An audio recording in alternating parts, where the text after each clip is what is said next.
پێشمەرگە بەرامبەر گەورەترین ڕێکخراوی تیرۆریستی جەنگە ئەویش داعش بوو کە لە دوای ڕێکخراوی تیرۆریستی قاعیدە بە مەترسیدارترین ڕێکخراوی تیرۆریستی لە جیهاندا دادەنرێت.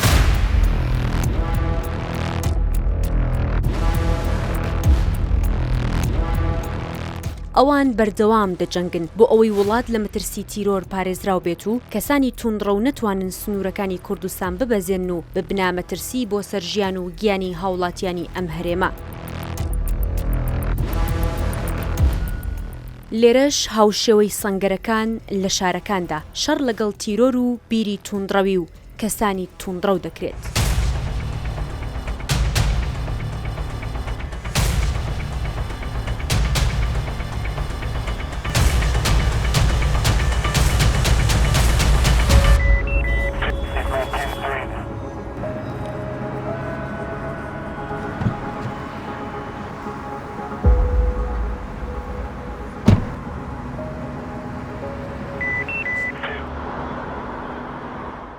نزیک دەبینەوە لە درنگانێکی شەو. بەڕێوەبەرایەتی ئۆپراسیۆنی دەستگای ئاسایشی هەرێم زانیاریان دەستکەوتووە کەسێک تۆمەتبار کراوە بە تێوەگلان لەگەڵ چەند گروپێکی توندڕەوی و هاوکاریکردنی گروپی چەکدارانی داعش بۆ مەبەستەش تیمێکیان پێکێناوە لە بەڕێوەبەرایەتیەکەیان بۆ دەستگیرکردنی. ئێمەش وەک تیمی میدیایی لە دەستگای میدیایی شارپرێس بە مەبەستی ڕووماڵی بابەتەکە تا ئەو شوێنەی هێزە ئەمنیەکان ڕێگەمان پێدەدەن ڕووماڵی دەکەین.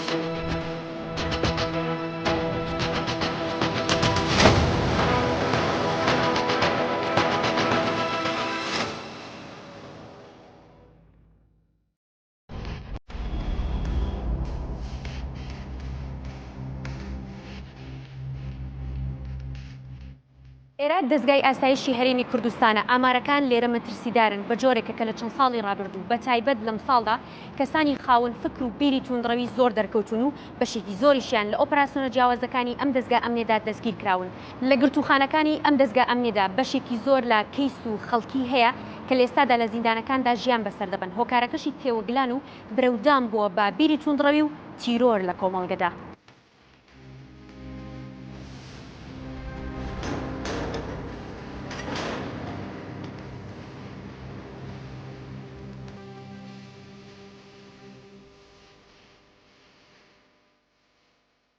ئێرە ئاشنایە بە چاو و زهنی هەمومان، بەڵام ئاشنایەک کە لەگەڵ بەرچاوکەوتنی هەر گۆشەیەکی ڕاستەوخۆ بیرمان بۆ تاوان و تاوانکاریە جۆرا و جۆرەکان دەچێت کە مرۆڤ ئەنجامی دەدات. ئەم جارە و لێرەوە نهێنی گرنگ لەسەر کەسانی توندڕە و چۆنیەتی دروستبوونیانتان بۆ ئاشکرا دەکەم کە لە ڕێگەی پیج و ئەکاونتی ساختەوە لە سۆشیال میدیادا بە بەکارهێنانی ئاینی ئیسلام و بڵاوکردنەوەی وتارە توندڕەویەکانی چەند مامۆستایەکی ئاینی چالاکی جیاواز و جۆرا و جۆر ئەنجام دەدەن. ئەمانە نمونەی دوو لەو تاوانبارانن کە لە ڕێگەی سۆشیال میدیا هەوڵی بڵاوکردنەوەی بیری توندڕەویان داوە و نزیک لەگەڵ چەند گروپێکی چەکدارانی داعش کاریان کردووە.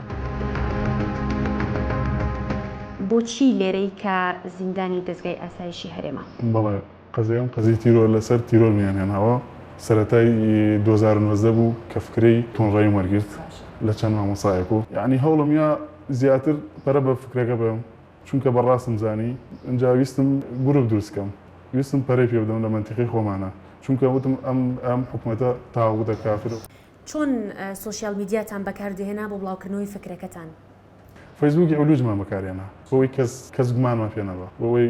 نەگیری. بۆ نمونە فەیسبووکێکم دائنا دوای ئەمستان فەیسبووکی ترم دانا لینکەکەیم بۆ خەڵکەنار بۆنە لە تەلیگرام و چەند ڤیدیۆیەکی تیرۆری تیا بوو ئەوم ئەنا بۆ چەند کەسێ لینکەکەی بۆ ئەوەی خەڵک زیاتر بیناسی و پەرە بە فکرەکە بن.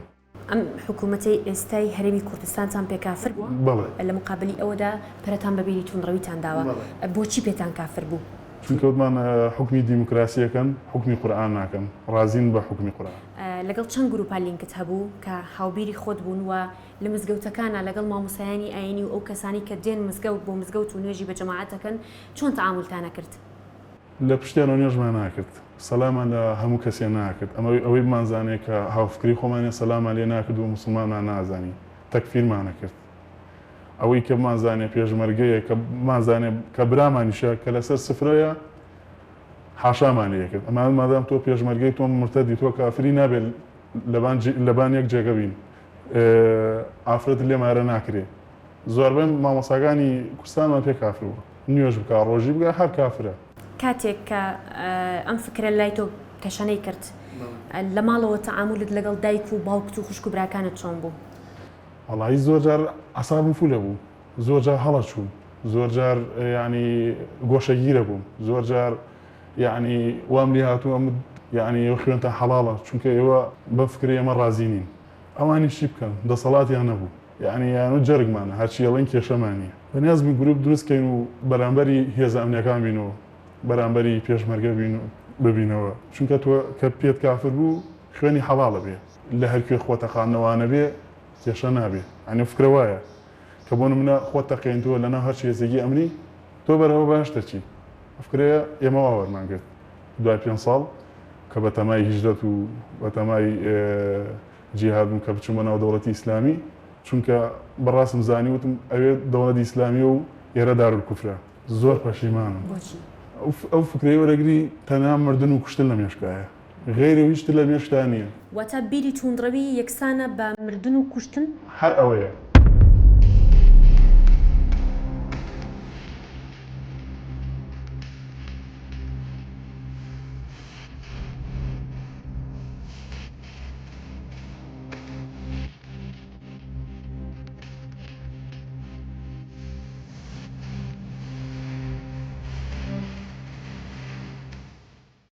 وەندیت لەگەڵ ئەخراتی ڕۆسی داعشە بووە؟ بەڵێ لەکوێوە؟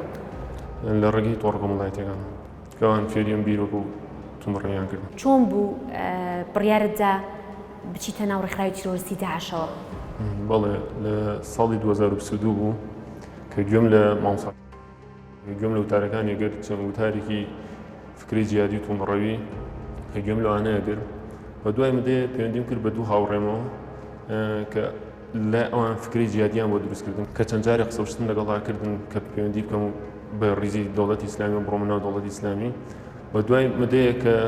تقریبان 6 مانگ دەبوو کە پەیوەندیان پێوەگرم کە بریندارێک یێتە شاری سلێمانی کە بیگوازمەوە بۆ شاری هەڵەبجەی شەهید لە ناو دەوڵەتی ئیسلامی بریندار بوو کە هێنانە شاری سلێمانی منیش بردم بۆ هەڵەبجە دوای بیدەمە چەند دەست برایەک و بیبن بۆ شوێنی مەبەست کە من و بیرۆکەم وەرگیت بەزەوانم بەس دەوڵەتی ئیسلامی پێ مسڵمان بوو هەموو کەسێکم پێ کافر بوو ئەوەی کە ئەموو نوێژی شەکا پێم کافر بوو تەنانەت بەس خۆم و دەوڵەتی ئیسلامی پێ مسڵمان سەردانی هیچ مزگەوتێک نەکردو هەموو مزگەوتەکانیشم مەلاکانیشم بە کافر زانیم ئەو کەسانی کە لەگەڵت بوون و هانیان دەدای بۆ زیاتر چەسپاندنی بیری توندڕەوی چۆن ئیسلامیان پێناسە دەکرد بۆ تۆ؟ بە شێوەیەکی زۆر توندڕەوی کە خۆشەویستی و هیچ ڕەحمێک نامێنە بەرامبەر هیچ کەسێک بەم شێوازە بیرۆکەی توندڕەوی ماوەرەکە بیری توندڕەوی وای لە تۆ کرد کە بەلاتەوە حەڵال بێت دایک و باوکت بکوژی؟ بەڵێ بیرمە کردووە هەموو ئەوانیش کافرن لامە بێ بکوژرێن بەس بەوەنی کە دایک و باوکم و دایکم نەمەتوانی هیچ کەم بەرامبەریان چەند مانگە دەست بەسەری لێرە؟ دەمانگە لە مودی ئەم دەمانگەدا هیچ کەسێک لە ئەندامانی خێزانەکەت پەیوەندیان پێ نەکردووی؟ بەس دایک و باوکمی هاتن بەلا نا خێزانی خۆم نهاتن بەلا بەوەنی بیرۆکەتم ڕێنە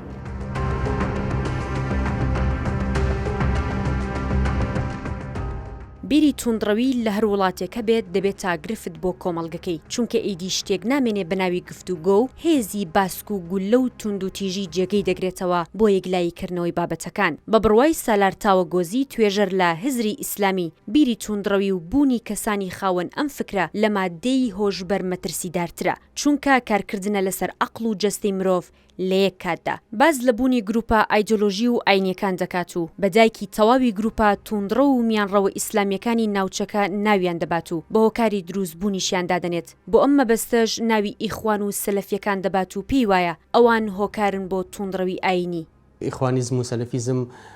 دایکی تەواوی گروپە توندڕە و میانڕەوە ئیسلامیەکانی ناوچەکەن و ئەوان لە ئەوان چەندین لق و گروپ بوویەوە هەندێکیان پیان وایە کە دەیانێت بە میانڕەوی کارەکانی خۆیان بکەن و هەندێکیان پیان وایە دەبێ بە توندڕەوی کارەکان بکەن و جیهاد بکەن و دەسەڵاتی ناوچەکە بگۆڕن چونکە ئەو دەسەڵاتێکی نائیسلامیە دەسەڵاتێکی ئەلمانیەوە تەقلیدی ڕۆژ ئاوا دەکە کە ئەمەش جائز نییە بە پێی تێگەیشتنی ئەوان مانە هێز بەکارێنن وەلەو میانڕەوەکەش لە حاڵەتێکە کە ئەگەر هێزی بکەوێتە دەست و بێتە ناو دەسەڵات هەمان ئەو شتە دەکات کە تونندڕەوەکە دەیکا بەڵام ئەتوانین بڵێن میانڕەوەکان قۆناغێک لە دوای تونندڕەوەکانن تا ئەو قۆناغی کە دەگەنە دەسڵاتی تر لە دەسڵاتە هەردووچان داوای یەک شتەکەن یەک ئامانجیان هەیە ئەوش جێبەجێکردنی شریعەتە مرۆڤی تونندڕە و تەنها ئەوە نییە خاوەن فکری هەڵگری فکرێکی تونندڕەوی بێ بەڵکو کۆمەڵی هۆکار هەن هاوکاری دەکەن بۆی کە ئەم فکرە گەشە پێ بدە هەڵدا ئەم فکرە جێبەجێ بکە گەندەڵی هۆکارێکە کەسێک دەیەوێت مەسەرەن تووڕێ لە حکوومەتەکە بینی گەندەڵی دەبینێ لە ئەنجامدا تونندڕە دەبێ و لە کۆتاییدا خۆی لە ناو گروپێکی ئیسلامیا دەبینێتەوە چونکە پێی وایە ئەوانە ڕزگارکەرن لە ڕووی جوگرافی و ئێمە لە ناوچەیەکەوە بەردەوام دەکوڵێ لە شەڕایانی مێژوویەکی تونندڕەوی هەیە ڕیشێکی تونندڕەوی لە ناو کۆمەلگای عێراقیە هەیە عێراقی مرۆڤی عێراقی هەر بۆ خۆی لە زادەی مێژوویەکە کە مێژووەکە پڕ بووە لە کوشت و کوشتار ینی یەک لەو استراتیژیانەی گروپە تونندڕەوەکان دەیگرنە بەر بە ئامانجکردنی خەڵکی شار و شارۆچکە و گوندەکان چونکە دەزانن ئەوان ئیسلامێکی سادایان وەرگرتووە بە ئاسانی دەتوان بیانکەن بێنێ چیری مەرامەکانی خۆیان و دەزانن کە دەستگای چاودێری و ڕقابەی حکوومەت زۆر لەسەر ناوچەکانی دەرەوەی شار نییە کەواتە دەتوانرێت لەو ینی فەزای دەرەوەی شار فەزایەکی زۆر گونجاوە بۆ گروپە تیرۆریستەکان بۆی کاری لێ بکەن یان بۆ کەسانی تونندڕە و خەڵکانی دەرەوەی شار هێشتا هەندێک هەندێک کللتوری مۆدرن و سەردەمیانە نەکەوتون هێشتا هەندێک پاشماوەی کللتوری کۆنیان تێمەوە کە ئەم پاشماوەی دەتوانرێت بە ئاسانی بەکار بهێنرێ بۆ ئەوەی کە ببنە تونندڕە و گەنجێک لە ناو شارە مەشغوڵە بەکار و کەسابەتی خۆیەوە و لایەنی مادی و احتیاجاتە مادیەکانی خۆی بەدەست دێنێ چانسی کارکردنی هەیە بەڵام گەنجەکانی دەرەوەی شار ئەبینی بێئیشن دانەمەزراون کاتێکە بێئیشن گروپێک دێت ئیشێکیان بۆ دەدۆزێتەوە مەشغوڵیان دەکات بە بیرێکی تونندڕەویەوە ئیستیغلال دەکرێن کەواتە ئەگەر بۆ دەرووناسیش بگەڕێنەوە ئینسان دەبێت حاجەتە سەرەتاییەکان پێداویستە سەرەتاییەکانی خۆی دابین بکە لە ڕووی مادیەوە لە ڕووی خۆراکەوە ئەمانە بۆی کە مرۆڤێکی ساغ دەرچێت مەسەلەی تونندڕەوی ڕەهەندێکی دەرونیشی هەیە و ڕەهەندێکی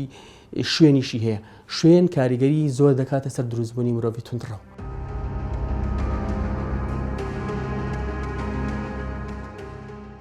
ئایا سەلەفیەت لە هەرێمی کوردستاندا یەکسانە بە بیری تونندڕەوی و تیرۆر؟ دکتۆر عەبدوڵلەتیف ئەحمەد ڕێبەری ڕەوتی سەلەفی لە کوردستان لە ڕێگەی شارپرێسەوە وەڵامی ئەم پرسیارەم دەداتەوە لە درێژەی وەڵامی پرسیارەکەم باز لەوە دەکات دروستبوونی گروپی تیرۆریستی و تیرۆر هێندەی ئامانجی بازرگانی و ئابووری لە پشتە هێندە سیاسی نییە بۆیە زۆر جار ئەم گروپانە دروست دەکرێن و پاڵپشتیش دەکرێن بۆ گەیشتن بەم ئامانجانە تونندڕەوێتی دیاردەیەکی زۆر کاولکاری و لە ناوبەر و ئاژاوەجێڕ و فیتنەیەکی گەورەیە ئەمە لە دیدی ئیسلامدا لە عەقیدەی ئیسلامدا لە مەنهەجی ئیسلامدا لە شەریعەتی ئیسلامدا تونندڕەوێتی نەهیلێکراوە ئەم زێدەڕەوی تونندڕەوێتیە لە خراپ تێگەیشتنی مرۆڤەکانە لە دین وە خراپ ممارەسەکردن و جێبەجێکردنیانە بۆ دین نەک لە خودی دینەکە هات پێ لە ناو چین و توێژی کەسانی زانا و دانا و بەتەمەن و خاوەن تەجروبە زێدەڕەوی هەیە یا لە ناو کەسانێکی هەرزەکار و گەنجی 16 ساڵ و 15 ساڵ و 17 ساڵ و 20 ساڵ و ئەو دەوروبەرەیە هەڵبەتە لە گەنجەکانە بۆ چکە و گەنجە هیچ نەی خوێندووە لە دین شارەزان نەبووە ئاگای لە قورئان نیە ئاگای لە فەرمودەی پێغەمبەر عەلەیهی سەڵاتو وسەلام لەبەر دەستی مامۆستایەکی زانا و پسپۆڕ پەروەردە نەبووە هەر بۆ خۆی هەنێشتی بینیەوە هەنێشتی خوێندوتەوە هیچی ترنا بۆیە بەغەڵەت لە دینەکە تێگەیشتووە ئەنجا باوکی خۆی کافر دەکا دایکی خۆی کافر دەکا ئومەتی ئیسلامی کافر دەکا پێیامی ئێمە خەڵک سەربڕی نییە پێیامی ئێمە ئاژاوەجێڕی نییە یعنی قەتڵکردنی خەڵک نییە ئامۆژگاریمان لەسەرە ئامۆژگاری بچووک و گەورە دەوڵەمەند و فەقیر دەسەڵاتدار و بێدەسەڵات ئەوەی کە دەستمان پێ بگا دەمان پێ بگا قسەی خێری بۆ دەکەین ئیسلامی ئەمڕۆی ئەو هەموو حیزب و فرقە و طەریقە و گروپەمان ناوێ ئەو ئیسلامی پێشومان دەوێت کە پێغەمبەری خوا عەلەیهی سەڵاتو وسەلام و سەحابە لەسەری بوون ئەو ئیسلامی کە خوا ناردی کۆمەڵێک بانکخواز بە ناو بانکخوازی تونندڕە و حەماسی بێعلم کە فێری جنێودان بوون گەنجیان فێری جنێودان کردووە گەنجیان فێری یعنی تەکفیری و توندڕەوێتی کردووە گوێ لە وتاریان دەگری بەس بە ئەرقام خەڵک دەنێرن بۆ جەهەنەم خەڵک بە کافر دادنێن و بەس ئاەتێک دەزانێ ومن لم يحكم بما أنزل الله فأولئك هم الكافرون تەواو لەلایەکەوە دەڵە حکوومەت کافرە و دار و بەرد و پێشمەرگە کافرە لایەکی تریشەوە هەر مەسئولێکی علمانی ئەم حیزبانە ئەوە پاڵپشتی لێ دەکا و ئەویش علاقەی لەگەڵی گەرم و گۆڕ هیچ مشکلەیەکی نییە ئێ باشە کامە کافرە خۆمەش کافرە عەجەبەن لەگەڵ ئەمەیان وا علاقەت بە قووەتە بەشێکیان نا بەشێکیان تەڵەن یعنی حکوومەت وەکو تەڵە ناونیەوە گەنجیان پێڕاو دەکات کەمەش جێگای ئەسەفە جێگای داخە گەنجێکی داماو کە بە قسەی فڵان کەسە توندڕەوە بگیرێت بکرێتە سجنەوە دەردەسەری و قوربەسەری ببینێ وڵاتیە تەڵەیەکتان لە دەرەوە ناوەتەوە خەڵک بە تەڵەکەیەوە بێ ئێ بۆ وا دەکەن مەترسیەوەیە حکوومەت یارێم ئەو سیاستە بگرێتە بەر مەثەن ڕۆژە لە ڕۆژان پێویستی بە هەندێکیان بێت و بەکاریان بێنێت کەوای لێ هات ئەو مەبدە و ینی چەمکانە تیجارەت و بازرگانیان پێوەکرا لەلایەن هەندێک مەسئولەوە کارەسات دەقۆمی بەڕاستی چونکە بە دووری نازانم ینی مەسئول هەبێت تیجارەت بە مۆزوع بکات بازرگانی بەم بابەتەوە بکات داڵدەی تیرۆرستێک بدات مەجای بۆ بڕەخسێنێت تیجارەت هەموو تیجارەت جا ئەمڕۆ وای لێ هاتوو بەداخەوە لای گەنج چونکە گەنج علمی نییە بەس عاتیفە و حەماسەتە پێوەری دیندارێتی لای ئەو دەزانی چییە چێ قسەی قەڵەو بکە قسەی زبر کا جنێو بدە خەڵک بە کافر بزانێ لای ئەوان ئەوە پیاوێکی حەقبێژی چاونەترسی بەغیرەتە ناویان ناون مامۆستا حەقبێژەکان حەقوتن ئەوەیە کە تۆ ئەوە بڵێ ئەو ئیسلامە میانڕەوە باسکەی وەسەڵتیەتی کە لە قورئان و حەدیثدا هاتووە ببیتە سەبەبی ئەمن و ئەمان و سەلامەتی ڕوحی مسلمانان لەم ئاسایشی سلێمانی یعنی تەلەفۆنم بۆ کراوە مامۆستا نەفەرمان گرتووە کە لە ئێرانەوە هاتوو بۆ تیرۆرکردنی تۆ ڕوبەڕوشی بوومەتەوە چوومەتە محکەمەش لە بەرامبەر قازیش تو بە من عەفوی دەکەم من لەگەڵ گرتن نیم لەگەڵ ئەوە نیم کە نە هیچ مامۆستایەک بگیرێت نە هیچ گەنجێک بگیرێت بەڵام حەقە بهێنرێن دابنیشێنرێن حیوار و گفتوگۆیان لەگەڵ بکرێت پێویستە وەزارەتی ئەوقاف لیژنەیەکی ئاوای هەبێت یەکێتی زانایان لیژنەیەکی ئاوای هەبێت کۆمەڵێک مامۆستای تێگەیشت و زانا بهێنرێن ئەوانش کە وتاربێژی حەقبێژن بە حساب ئەوانش بانگ بکەین خۆ دیارە لە کوردستان چێن وەرندا بنیشن نێن لە خۆتان سەر گومانی خراپ بەرن ئەمانە لەگەڵ علمانیەتن علمانیت لای من تاکە پێڵاو ناهێنێت غير إسلام لا من هيج نية ومن يبتغي غير الإسلام دينا فلن يقبل منه وهو في الآخرة من الخاسرين رب العالمين كأيما يدرس كرد ولا سر عرش فرمويتي هر كسي غير إسلام هل بجيري خوالي قبولناك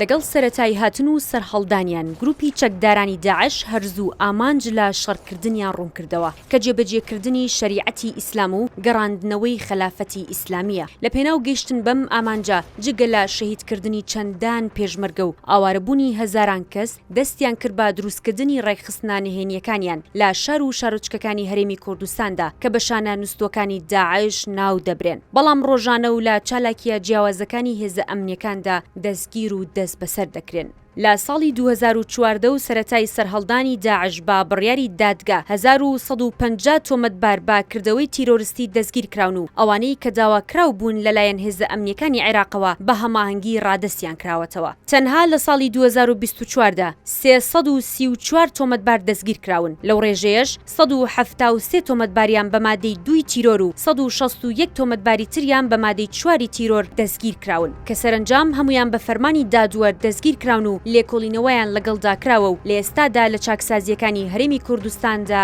دەست بەسەرن.